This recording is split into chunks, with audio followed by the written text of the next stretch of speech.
Pernah kepikiran nggak sih kalau katakanlah negosiasi bisnis, perang dingin, atau bahkan strategi pas lagi kencan, itu semua ternyata punya satu logika yang sama? Nah, hari ini kita bakal bedah tuntas kerangka berpikir di baliknya, teori permainan. Oke, kita mulai dari seorang filsuf, Thomas Hobbes. Dia pernah bilang kalau hidup tanpa aturan itu ya isinya cuma konflik brutal tanpa henti, perang semua melawan semua. Tapi coba bayangin deh, gimana kalau konflik itu justru bukan lahir dari kekacauan? Nah, justru disitulah teori permainan berperan. Teori ini nunjukin sesuatu yang cukup mind-blowing. Seringkali konflik terbesar itu malah lahir dari serangkaian keputusan yang super logis dan bisa ditebak. Oke, biar kebayang gimana logika ini bekerja di dunia nyata, kita mundur jauh ke belakang, ke tahun 1519. Ada sebuah keputusan yang jujur aja kedengerannya gila banget. Jadi ceritanya ada penakluk Spanyol namanya Hernán Cortés. Dia dan pasukannya yang kecil mendarat di Meksiko. Dan apa yang dia lakukan? Dia bakar semua kapalnya. Bayangin, nggak ada jalan pulang. Nggak ada opsi buat mundur. Padahal mereka harus hadepin kekaisaran Aztec yang ya ampun, raksasa banget. Ini kan aneh banget ya. Kenapa ada komandan yang sengaja menghancurkan satu-satunya jalan keluar buat pasukannya? Kelihatannya kayak mau bunuh diri kan?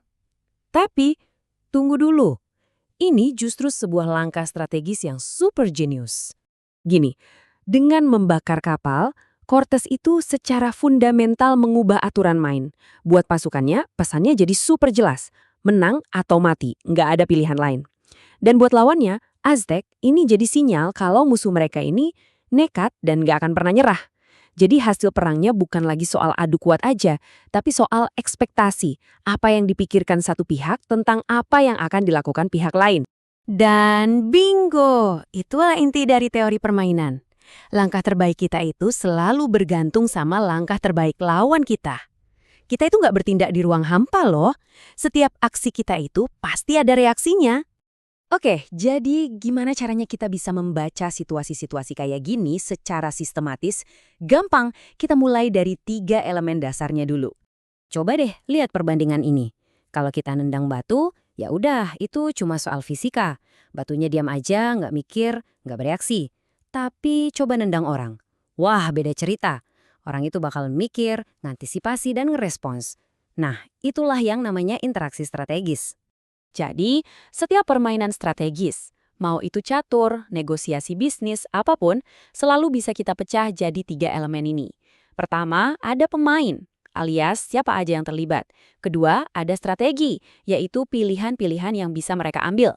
Dan ketiga, ada imbalan atau payoff, yaitu hasil atau konsekuensi dari setiap kombinasi pilihan itu. Dan yang penting diingat, strategi itu bukan cuma satu langkah aja ya. Strategi itu sebuah rencana super lengkap yang udah mikirin semua kemungkinan. Bayangin deh seorang Grandmaster catur. Di kepalanya dia udah punya jawaban untuk setiap kemungkinan langkah lawannya. Nah, itulah strategi. Oke, elemen-elemennya udah dapet. Sekarang kita masuk ke contoh paling klasik dan terkenal di seluruh jagat teori permainan. Siap? Jadi, bayangin skenario ini. Ada 2 orang rekanan penjahat ketangkep.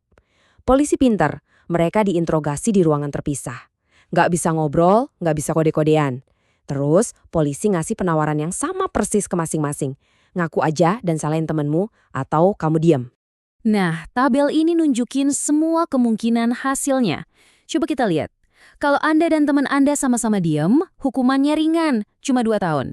Tapi kalau Anda ngaku dan teman Anda diam, Anda bebas, teman Anda kena 10 tahun. Sebaliknya juga gitu. Skenario terburuk, kalau dua-duanya saling ngaku, masing-masing kena 5 tahun penjara. Sekarang coba kita posisikan diri sebagai salah satu tahanan. Kita pikirin logikanya. Skenario pertama, gimana kalau teman gue ngaku? Ya pilihan terbaik gue adalah ngaku juga kan. 5 tahun penjara itu lebih mending daripada 10 tahun. Oke, skenario kedua. Gimana kalau teman gue diem? Wah, pilihan terbaik gue ya tetap ngaku. Soalnya bebas itu jauh lebih enak daripada 2 tahun di penjara.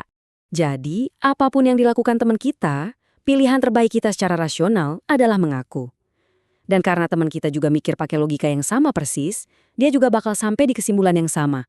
Mengaku itu jadi istilahnya strategi dominan. Dan apa hasil akhirnya? Ya itu, dua-duanya sama-sama mengaku. Dan masing-masing dapat hukuman 5 tahun penjara. Tapi tunggu dulu, disinilah letak kegilaannya. Kalau aja mereka berdua bisa saling percaya dan sama-sama diem, hukumannya kan cuma 2 tahun. Jauh lebih baik. Aneh kan? Keputusan yang paling rasional buat masing-masing individu malah menghasilkan hasil yang lebih buruk buat mereka berdua. Nah, kondisi terjebak di mana keduanya sama-sama mengaku ini punya nama keren, keseimbangan Nash atau Nash Equilibrium. Diambil dari nama John Nash, sang peraih Nobel. Intinya, di titik ini nggak ada satupun pemain yang bisa dapat hasil lebih baik dengan cara mengubah strateginya sendirian. Mereka udah kekunci di situ. Oke, dilema tahanan ini mungkin kedengarannya kayak teka-teki doang. Tapi, jangan salah, logika di baliknya itu ada di mana-mana. Bener-bener ngebentuk dunia di sekitar kita. Coba pikirin deh, dua perusahaan yang banting-bantingan harga, padahal kalau harganya tetap tinggi dua-duanya lebih untung. Atau dua negara yang terus-terusan nambahin senjata, padahal kalau dua-duanya ngurangin anggaran militer, kan lebih aman. Bahkan kampanye politik yang saling serang pakai iklan negatif.